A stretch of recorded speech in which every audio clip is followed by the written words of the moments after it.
चिंता ऐसी डाकिनी काट करेजा खाए, वैद बेचारा क्या करे कहां तक दवा खवाए। नमस्कार, मैं क्षितिज कनिक, आपका अपना केके सर। सबसे पहले ये जानना चाहता हूं कि कैसे हो आप लोग। मैंने सुना थोड़े से नर्वस, थोड़े से एंग्शियस, थोड़े से परेशान, चिंतित, स्ट्रेस में हो। क्या ये सच है?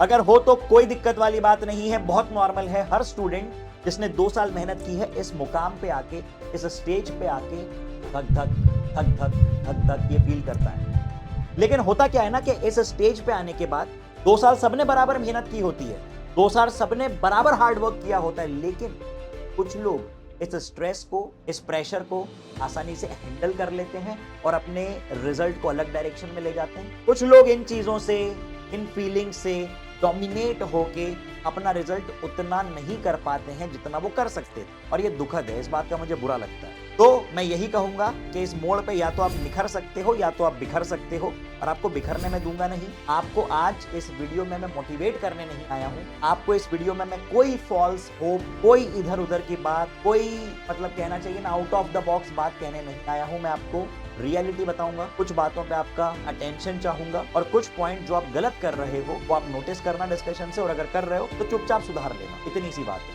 अगर आपने इतना कर लिया तो इस वीडियो का उद्देश्य सफल है।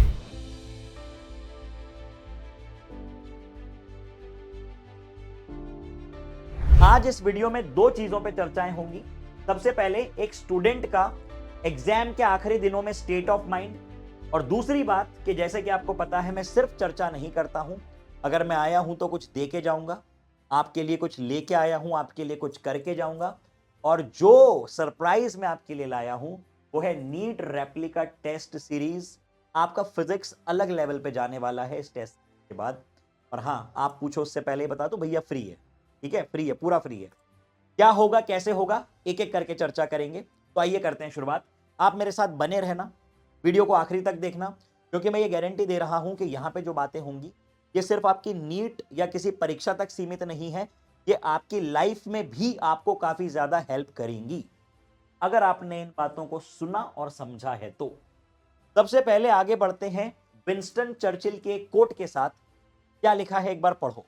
Success is not final, failure is not fatal. Success आखिरी पड़ाव, आखिरी मुकाम नहीं है, उसके बाद भी बहुत कुछ आएगा। फेलियर अंत नहीं है। It is the courage to continue that counts. आप कितनी बार गिरे हो इससे कोई फर्क नहीं पड़ता। फर्क पड़ता है कि आप गिर के कितनी बार उठ पा रहे हो। अरे आप गिरो, आप टेस्ट में गंदा परफॉर्म करो, आप फेल हो, कोई दिक्कत नहीं, लेकिन उस फेलियर से आप क्या सीख रहे हो? क्या आपका जज्बा तो नहीं हार गया? क्या आपके अंदर का वो स्टूडेंट तो नहीं मर गया जो ये कहता था कि कुछ भी हो, लाख कठिन मोड़ आए, मैं गुजर जाऊंगा, तो हार कर बैठूंगा तो मर जाऊंगा? क्या ये जज्बा आपके अंदर जिंदा है? अगर ये जज्बा जिंदा है तो आप सही ट्रैक पे हो, मुकाम तो मिल ही जाएगा। कहते हैं ना कि मंजिल तो मिल ही जाएगी, भटक कर ही सही। गुमराह तो वो हैं जो घर से निकले ही नहीं। आप घर से निकल चुके हो, आपने 2 साल मेहनत की है, लेकिन यहां पे आके आप लड़खड़ाना नहीं, और आप लड़खड़ाओ ना, इसीलिए हम यहां पे हैं। तो आइए चर्चा करते हैं एक नॉर्मल स्टूडेंट की स्टेट ऑफ माइंड की, जो कि इस समय पे वो फील करता है। उसके अंदर कई चीजें होती है, वन बाय वन डिस्कशन करते हैं, ठीक है। सबसे पहली चीज, रेस्टलेसनेस का कारण क्या होता है? रेस्टलेसनेस किस वजह से आती है? एंजाइटी और स्ट्रेस के कारण। और ये क्यों आता है? ये इसलिए आता है क्योंकि हम यथार्थ में नहीं रहते, हम प्रेजेंट में नहीं रहते, हम काफी ज्यादा पास्ट और फ्यूचर में रहते हैं। अरे मेरा वो टेस्ट बिगड़ा था, मेरा वहां पे ये फेलियर हुआ था, तो मैं फ्यूचर में क्या करूंगा? मैं डॉक्टर नहीं बन पाया, मैंने तो इतना पैसा लगवा दिया है घर वालों का, मेरा सिलेक्शन नहीं हुआ तो क्या होगा? मैंने तो बड़ी बड़ी बातें कर ली है, अगर सिलेक्शन नहीं हुआ तो मैं क्या करूंगा या क्या करूंगी? प्लान बी क्या है? फालतू बातें, सारी फालतू बातें। वो कहते हैं ना, एक पांव पास्ट पे एक पांव फ्यूचर पे, इसलिए हम प्रेजेंट पे। तो मैं बोलूंगा नहीं, लेकिन आप समझो, भावनाएं समझो, ठीक है। बात यह है कि ना पास्ट में ना फ्यूचर में, आपको डेली बेसिस पे हर दिन नया है, हर दिन एक नई शुरुआत है। आप यही मान के चलो कि आज मेरे पास सिर्फ लाइफ में 24 घंटे हैं। सुबह उठो और ये मानो कि बस यही आखिरी दिन है। आज मैं वो सब करूंगा जो मैंने कल नहीं किया। आज मैं वो पूरे एफर्ट दूंगा, पूरी सच्चाई, पूरी निष्ठा के साथ काम करूंगा, डिसिप्लिन के साथ काम करूंगा। कल क्या होगा मत सोचो, सिर्फ आपके हाथ में 24 घंटे हैं उनके बारे में सोचो। 24 hours all you have, just think about it, forget everything else, सब कचरा है। अगली चीज आती है पीयर प्रेशर। सबसे बड़ा रोग, क्या कहेंगे लोग, सबसे बड़ा रोग क्या कहेंगे लोग। हमारे चाचा के ताऊ के लड़के का सिलेक्शन हो गया, हमारा होगा कि नहीं। हमारी मम्मी तो लड़के की ज्यादा तारीफ करती हैं, हमारे बारे में तो बात होती नहीं है, तो कहीं ऐसा तो नहीं तो बाद में ताने पड़े, अरे मेरा सिलेक्शन नहीं हुआ, मेरे दोस्त का सिलेक्शन हो गया, हमारी तो दोस्ती टूट जाएगी, अरे मेरा फ्रेंड सर्कल मुझ पे हंसेगा, अरे मेरी गर्लफ्रेंड या मेरी क्रश वो एमबीबीएस कॉलेज में पहुंच गई और मैं जो है नहीं पहुंच पाया तो क्या होगा। ये सारी सारी चीजें सेंसलेस हैं, सारी चीजें यूजलेस हैं। हर इंसान अपनी एक यूनिक स्टोरी लेके आया है, हर इंसान अपनी एक यूनिक कैपेबिलिटी, अपनी एक यूनिक स्किल और अपनी एक यूनिक आइडेंटिटी लेके आया है, जिसको कि आपको ट्रस्ट करना है। आपको किसी का रेप्लिका नहीं बनना है, आपको किसी के इतने प्रभाव में नहीं आना है कि वो आपको आपके रेगुलर काम से भटका दे। हाँ, अगर ये आपको पुश करता है, देखो दो चीजों के, दो तरह के होते हैं पीयर प्रेशर, कि आपके फ्रेंड सर्कल आपको पुश कर रहे हैं कि चल मेहनत करेंगे, आगे बढ़ेंगे, एनर्जी दे रहे हैं, पॉजिटिव एनर्जी दे रहे हैं, तब बात अलग है। लेकिन अगर ये फीलिंग्स आपको डाउन कर रही हैं तो इस पे आपको तुरंत चेक करना है और तुरंत आपको दिमाग में कहना है कि बस मैं हूं और मैं देख लूंगा। आपको खुद से कहना है, किसी और से नहीं। खुद को बोलो कि ठीक है उसका सिलेक्शन हो जाएगा, मेरा मैं देखूंगा, मैंने अपना काम ईमानदारी से किया, now I don't care about the result. That's the attitude that you should have. Give your best, forget about the rest, that's it. अगली बात, टॉक्सिक सर्कल। ये एक ऐसी चीज है जिसका प्रभाव बहुत बड़ा होता है और स्टूडेंट समझ नहीं पाते हैं आपकी संगत का प्रभाव। फ्रूट्स में देखते हैं ना कि एक खराब एप्पल बाकी सभी अच्छे एप्पल्स को खराब कर देता है। इसी तरह से कुछ लोग ऐसे होते हैं जो हमारे ब्रेन को पॉइजन कर रहे होते हैं। आप सोचना, कई बार आप ऐसी चीजों में इन्वॉल्व हो जाते हो जहां पे आपका इन्वॉल्व होना जरूरी नहीं था। कई बार आप ऐसी चीजों में समय बर्बाद करते हो जहां पे आपकी कोई रिक्वायरमेंट नहीं थी। आपके फ्रेंड का फोन आया कि अरे चल शॉपिंग करने चलते हैं, आपको कुछ नहीं खरीदना था, उसको खरीदना था, लेकिन आप उसके साथ चले गए। क्यों? क्योंकि आपको कभी पास्ट में जाना था तो आपने बोला कि अरे चल चल रहा है, और वो आपके साथ आ गया। अरे वो तो निठल्ला था यार, अरे उसको कोई काम नहीं था, वो तुम्हारे साथ चला गया, उसने अपने 2 घंटे तुम्हें दे दिए। अब आप मॉरल प्रेशर में हो कि अरे यार वो मेरे साथ गया था, मैं क्या करूंगा, मुझे भी जाना चाहिए। आप अपना काम धंधा छोड़ के उसके साथ चले जाते। क्यों? इसलिए हमको शौक चढ़ जाता है ग्रुप स्टडी करने का, हमको शौक चढ़ जाता है महान बनने का। अरे मैं बताता हूं तू, अबे खुद तो कर ले, पहले आप तो कर लो यार, आप खुद पे फोकस करो पहले। Be honest to yourself. हर एक टास्क के बाद ये खुद से पूछा करो कि क्या ये वर्थ था। अगर आपने मान लो किसी को पढ़ाया है, बहुत अच्छी बात है, ये अच्छा है, करना चाहिए, लेकिन आप ये देखो कि आपने सही इंसान पे समय इन्वेस्ट किया है या नहीं, आपने सही इंसान को समय दिया है या नहीं।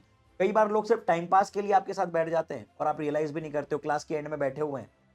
समझ जाओ मैं क्या बोल रहा हूँ, लगे हुए कॉपी लेके, अरे चलो ठीक है 2 बातें तुम सिखाओ 2 बातें हम सिखाएंगे।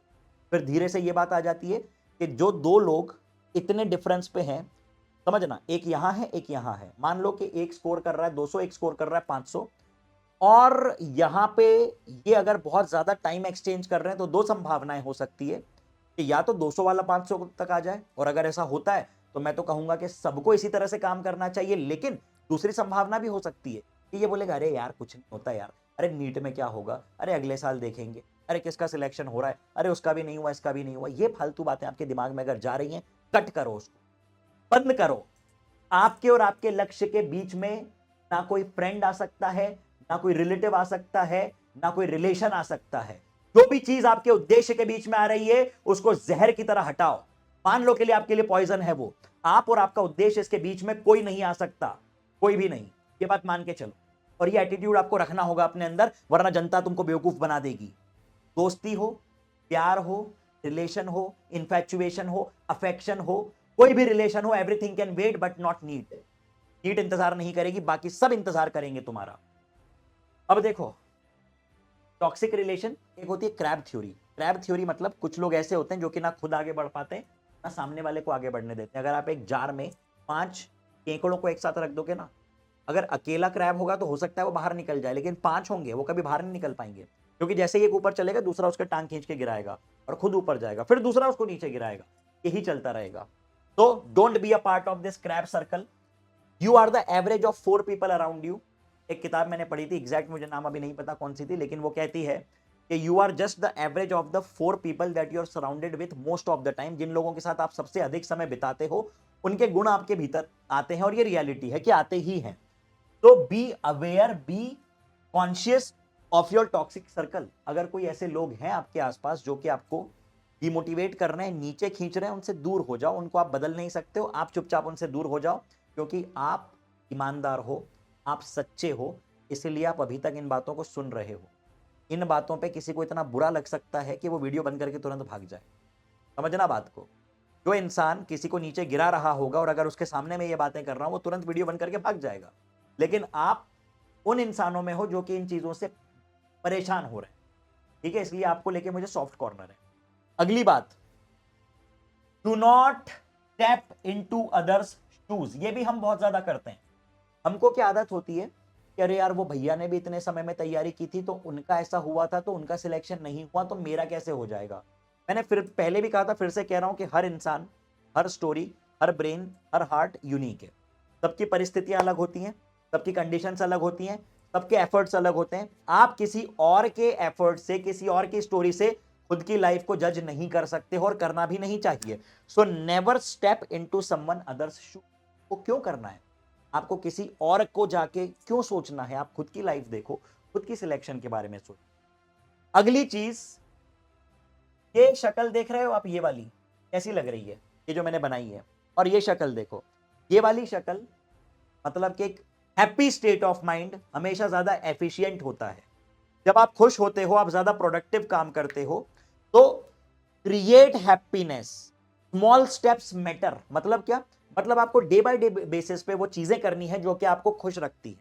हो सकता है कि आपको वर्कआउट करके खुशी मिलती हो, तो आपको दिन भर में वो 20 मिनट, वो आधे घंटे निकालने हैं, जिससे कि आपको हैप्पीनेस मिले। अगर आपने बहुत अच्छा काम किया तो खुद को रिवॉर्ड दो। मैंने पहले भी कहा था, हो सकता है कि आपकी कोई फेवरेट चीज हो खाने की, आप सोचो कि मैं इस दिन ये काम करूंगा, उसके बाद मैं वो खाऊंगा। इस तरह से खुद को ट्रेन करो। रोज सुबह उठ के खुद को टारगेट्स दो, छोटे छोटे टारगेट्स दो कि चलो मैं सुबह 7 बजे उठाऊं अगर, तो मेरा 12 बजे तक का टारगेट ये है कि मुझको ये 3 चीजें करनी है। 12 बजे उसके बाद खुद को रिवॉर्ड दो, चेक करो कि कितना टारगेट अचीव हुआ है, आपको अच्छा लगेगा। खुद को फील गुड करवाओ। फिर उसके बाद कोई दूसरा टारगेट दो, उसको अचीव करो, ठीक है, और ट्रैक करो। डे बाय डे बेसिस पे आपको ये करना है। आपको वो सोर्सेज निकालने होंगे, आपको वो जरिए निकालने होंगे जिनसे आपको अच्छा लगता है। और अगर आप डेली बेसिस पे पॉजिटिव काम कर रहे हो, पॉजिटिव लाइफ जी रहे हो, तो सवाल ही नहीं उठता कि आपकी एफिशिएंसी कम हो, आपकी एफिशिएंसी बढ़ती जाएगी और बढ़ेगी। याद रखना कि ये शक्ल हमेशा देखने में उस शक्ल से ज्यादा अच्छी लगती है, और ये शक्ल जिसकी होती है वो ज्यादा खुले दिमाग से काम कर पाता है, तो स्वाभाविक सी बात है उसका रिजल्ट भी बेहतर आएगा। कभी भी मैंने किसी टॉपर को ऐसे नहीं देखा यूं कि अरे यार टेंशन खराब हो गया, जिंदगी झंड हो गई, अरे कुछ हो नहीं रहा, अरे ये भी नहीं हो रहा, वो भी नहीं हो रहा, और एग्जाम में टॉप कर दिया। ऐसा नहीं होता, ऐसा नहीं होता। Stay calm, stay composed and stay to the point.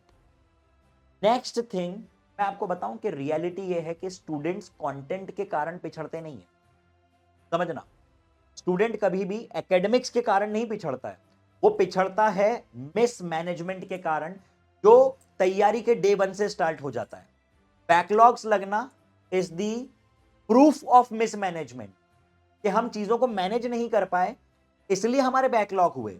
हम चीजों को मैनेज नहीं कर पाए, हम टाइम मैनेज नहीं कर पाए, हम प्रेशर मैनेज नहीं कर पाए, हम एंजाइटी मैनेज नहीं कर पाए, इसलिए हमारी चीजें पाइलअप होती गई, और उसके बाद हमको सामने वो पहाड़ देख के ऐसा लगा कि अरे यार ये तो मैं कर ही नहीं सकता हूं। जबकि यही चीजें अगर आराम से हम स्टेप बाय स्टेप करते हुए चलते तो हम काफी ज्यादा आगे होते। चलो ठीक है, इस स्टेज पे क्या करें? इस स्टेज पे सबसे पहले मैं आपको यह बताऊं कि 95% स्टूडेंट्स आज की तारीख में कंटेंट वाइज बराबर है। आपको जितना आता है ना, उतना ही बाकी के 95% स्टूडेंट्स को भी आता है। लेकिन इनमें से सिर्फ 1% बच्चे ऐसे हैं जो कि बाकियों से आगे जा पाएंगे। समझना बात को, जाएंगे आगे, लेकिन सिर्फ 1%। इन 95% बच्चों में से सिर्फ 1% बच्चे ऐसे हैं जो कि बहुत आगे निकल पाएंगे भीड़ से, क्योंकि वो इस स्टेज पे आके अपनी नर्व्स को हैंडल कर पाएंगे। एक रियल लाइफ एग्जांपल देता हूं। सूर्य कुमार पाठक नाम का मेरा स्टूडेंट था इंदौर में। मैं ऑफलाइन जब पढ़ाता था तब की बात है। वो स्टूडेंट टेस्ट में हमेशा बढ़िया मार्क्स लाता था, लेकिन उसकी एक ही प्रॉब्लम थी, शिविर करने लगता था। वो एग्जाम जब लिखता था ना तो उसको पैनिक होने लगता था। और मैंने उसको बताया कि देख, ये चीज घातक साबित हो सकती है। तुझको जितना आता है तू definitely all India rank under 100 फोड़ सकता है, तू अंडर 500 भी ला सकता है, 100 भी ला सकता है, लेकिन अगर तूने अपने इस मैनेजमेंट पे ध्यान नहीं दिया, ये जो तेरा पैनिक वाला नेचर है इस पे ध्यान नहीं दिया, तो प्रॉब्लम हो जाएगी। और दुखद बात यह है कि एग्जाम में वो गया और पैनिक सिचुएशन में उसने उस टाइम पे ओएमआर में फिल करना होता था, बबल्स गलत फिल करे, जिसकी वजह से एंड मोमेंट पे हड़बड़ाया और कम से कम 15 से 20 सवालों की उसने गलती करी, जिस कारण उसको काफी पीछे का कॉलेज मिल गया। वो एमबीबीएस कॉलेज में पहुंचा, लेकिन वो जो कर सकता था वो नहीं कर पाया। और ये बात देख के मुझे दुख होता है, और मैं नहीं चाहता कि वो हिस्ट्री रिपीट हो। मैं नहीं चाहता कि फिर मेरा कोई बच्चा वही गलती करे जिसको देख के मुझे दुख हो। तो इसलिए मैं आपको ये चीजें समझा रहा हूं। सर क्या करना है, 3 स्टेप में बताओ। 3 स्टेप में बता रहा हूं, ध्यान से सुनो। स्टेप नंबर 1, बहुत लंबे प्लान्स मत करो, फालतू चीजें दिमाग से हटाओ। सबसे पहले तो एक शब्द बोलो, भाड़ में जाए। बोलो बिंदास, भाड़ में जाए, मुझे कोई फर्क नहीं पड़ता। बोलो ऐसा कि कोई फर्क नहीं पड़ता, जो भी होगा देखा जाएगा। दिल से डर को निकालो, या तो डर को तुम मारो या वो तुमको मार देगा। डर को आज और अभी मारो, अभी बोलोगे भाड़ में जाए, कोई फर्क नहीं पड़ता। हां, लेकिन हम हमारा बेस्ट करेंगे।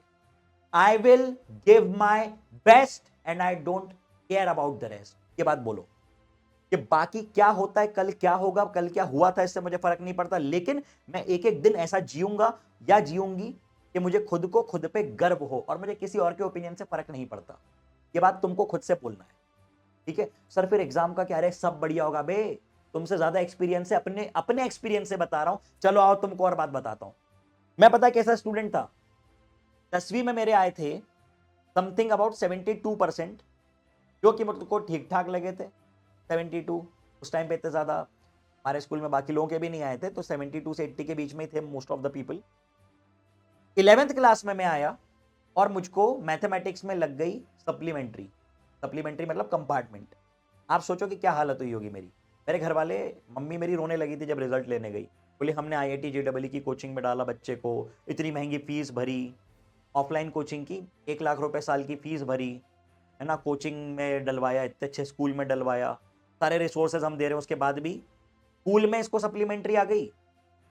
कैसे? 50 में से मेरे 8.5 नंबर आए थे। ये बात दिल पे लग गई। और क्या होता है ना कि एक बार जब आप बेशरम बन जाते हो, फिर आपका कोई कुछ नहीं बिगाड़ सकता। उसके पहले तक मैं ना डरते डरते जीता था। उस मोमेंट के पहले तक मुझको, अरे यार मतलब मेरे ये वीकनेस किसी को पता ना चल जाए, अरे यार मेरे बारे में ये किसी को पता ना चल जाए, अरे मेरा डाउट आ रहा है तो कहीं कोई हंसेगा तो नहीं, अरे यार मेरे डाउट पे ऐसा तो नहीं हो जाएगा, वैसा तो नहीं हो जाएगा। जिस मोमेंट पे ये हुआ और सबने मुझ पे देखा, सबने मुझ पे हंसा, मेरी मम्मी मेरे सामने रोई, मैंने बोला अब तो कोई फर्क नहीं पड़ता। जिस इंसान ने 1 साल पढ़ के फाइनल एग्जाम में सप्लीमेंट्री हासिल की थी, 8.5 नंबर हासिल किए थे, उसी इंसान ने 1 महीना पढ़ के कंपार्टमेंट की एग्जाम में 100 मार्क्स का पेपर था और मेरे 80 प्लस थे। तुमको रिजल्ट लाके बताऊंगा, एग्जैक्ट मुझे याद नहीं, लेकिन 100 मार्क्स का पेपर, 80 प्लस मेरे मार्क्स थे। Saint Paul higher secondary school Indore, ये मेरा रिजल्ट है। टीचर का नाम भी मुझे याद है, उनके शब्द भी मुझे याद है। टीचर ने बोला था कि आपने इसको जबरदस्ती दिलवाया क्या सब, ये उनके शब्द थे, ठीक है। तो no disrespect to the teacher, but हाँ वो मोमेंट मेरी लाइफ में चेंजिंग पॉइंट था, टर्निंग पॉइंट था। ठोकर लगी और इसलिए एफर्ट निकले। और 1 महीने में फिर मुझे लगा कि जब मैं ये कर सकता हूं, मैं कुछ भी कर सकता हूं। उस दिन के बाद मैंने पीछे पलट के नहीं देखा। उस दिन से मैंने जो मेहनत करी, 3 बड़ी एग्जाम्स नेशनल लेवल की मैंने क्लियर करी। आप भी कर सकते हो, इसलिए आपसे ये शेयर कर रहा हूं मैं, और मैं चाहता हूं कि आप करो, ठीक है। तो ये जो बातें मैंने आपको बताई, इन पे आप ध्यान दीजिए, इन पॉइंट्स पे आप ध्यान दीजिए, इन पॉइंट्स पे आप काम कीजिए, डे बाय डे बेसिस पे कीजिए। सबसे पहली बात मैंने आपको बताई, 3 पॉइंट में बता रहा था। पहली चीज मैंने ये बोली कि अपने दिल से वो डर को निकालो, बोलो कि भाड़ में जाए, फर्क नहीं पड़ता, मैं अपना 1000% दूंगा, जो होगा देखा जाएगा। दूसरी चीज, बड़े बड़े टारगेट बनाने के बदले छोटे टारगेट बनाओ, डेली बेसिस पे टास्क बनाओ, डेली बेसिस पे टास्क को ट्रैक करो। और तीसरी चीज कि आपका जो रिजल्ट आएगा ना, या जो भी आप हासिल करोगे, वो आप किसी बहुत बड़ी मास्टर प्लान के कारण नहीं करोगे, आप वो हासिल करोगे अपनी छोटी छोटी हैबिट्स के कारण। तो be aware of your daily routine, of your small habits. आप वो गैप्स को बंद करो जहां पे आप टाइम वेस्ट करते हो। आपको पता नहीं चलता कि 1 बजे मैंने पढ़ना बंद किया और मैंने 3 बजे पढ़ना शुरू किया, तो इन 2 घंटों में मैंने क्या किया। समझना बात को, गहरी बात है। इन बातों पे आप फोकस डालना शुरू करो, बस इसके अलावा कुछ नहीं करना। बाकी सब्जेक्ट आप खुद कर लोगे, आपको पढ़ा रहे हैं, आप करते चलो बढ़िया तरीके से। चलिए अब बात करते हैं नीट रेप्लिका टेस्ट सीरीज की। सबसे पहले देखो यहाँ पे आपके लिए कुछ लिखा हुआ है मैंने, ये बातें पढ़ना, ये मेरे दिल की बातें और आप लोग करोगे ऐसा, मचा दो और तुम लोग इस बार फोड़ोगे, ये मुझे पता है। तो नीट रेप्लिका टेस्ट सीरीज आपको कुछ ऐसे पेपर मैंने बनवाए हैं खुद ने, और कोटा के कुछ टीचर्स की मैंने हेल्प ली है, जो कि ना तो आपको किसी कोचिंग के मटेरियल में मिलेंगे, ना तो आपको एज इट इज किसी किताब में मिलेंगे, ना वो नीट के PYQ है, जिनका लेवल थोड़ा सा मैंने ऊपर रखा है नीट के लेवल से, ताकि आपकी प्रिपरेशन इस लेवल की हो। मतलब अगर आप इन टेस्ट सीरीज में 500 550 मार्क्स लाओ तो नीट में आपके अराउंड 650 तक मार्क्स आए, और ऐसा होगा। ठीक है, तो पहले आपको दिखा दूं किस प्रकार की है ये टेस्ट सीरीज। क्वेश्चन, एक दो क्वेश्चन एग्जाम्पल के लिए लिए मैंने, जैसे ये कैपेसिटर का सवाल है, आप इस सवाल को देखना, PDF में है, इंटरेस्टिंग चीज, और आपको ऐसे क्वेश्चन एज इट इज किसी भी जगह पे नहीं मिलेंगे। कहाँ से लिए सर आपने? कि किसी भी कोचिंग मटेरियल या किताब के नहीं है। जैसा कि मैंने बताया, मैंने खुद ने और कोटा के कुछ बढ़िया वाले टीचर्स ने मिलके इस पूरी टेस्ट सीरीज को डिजाइन किया है। बढ़िया क्वेश्चन से, रेलिवेंट क्वेश्चन से नीट के लिए। आपको डेली प्रोग्रेस अपनी ट्रैक करनी है। इस टेस्ट सीरीज का समय होगा रात को 11 बजे से लेकर 1 बजे तक का। डेली 2 घंटे हम लोग काम करेंगे, डेली 2 घंटे हम लोग मेहनत करेंगे। डेली नहीं, स्केड्यूल में आपको दूंगा, सॉरी नॉट डेली, शेड्यूल में आपको दूंगा। आपको क्या रिक्वायरमेंट्स हैं? सबसे पहली रिक्वायरमेंट है OMR की। मैंने क्लास में भी कहा था कि कृपया करके आप 10 OMR शीट्स खरीद के रख लें। एक खरीद के उसका प्रिंट आउट निकाल लें, उसकी फोटोकॉपी कर लें, कोई फर्क नहीं पड़ेगा, छोटी सी चीज है, लेकिन कृपया आप OMR लेके बैठें साथ में। 8 पार्ट टेस्ट और 2 full length test, 8 part test और 2 फुल लेंथ टेस्ट मैं कवर करवाने वाला हूं। डेली स्कोर मुझे आपके चाहिए टेलीग्राम पे, डेली स्कोर मुझे आपके चाहिए टेलीग्राम पे, नीट एल्केमी चैनल पे, या तो आप मुझे पर्सनली भी भेज सकते हैं, क्षितिज कनिक, क्षितिज के, इन दोनों में से कोई सी टेलीग्राम और इंस्टाग्राम की मेरी आईडी होगी। आप लोग डेली स्कोर भेजो। मिशन 700 सीरीज जो है, जो आपके लिए हमने चालू की है एल्केमी चैनल पे, देखो जरा, आपके बेहतरीन वाले टीचर अनमोल सर, के सर, SKC सर, ये बात ये बिल्कुल एकदम एनर्जी में, जानी मैम, तो ये सब लोग आपके लिए लगे हुए हैं। 700 सीरीज जो है ये भी एक बहुत ही एम्बिशियस प्रोजेक्ट है। आप लोग कृपया करके अपना 1000% दे दो, और बाकी रिजल्ट की चिंता हम पे छोड़।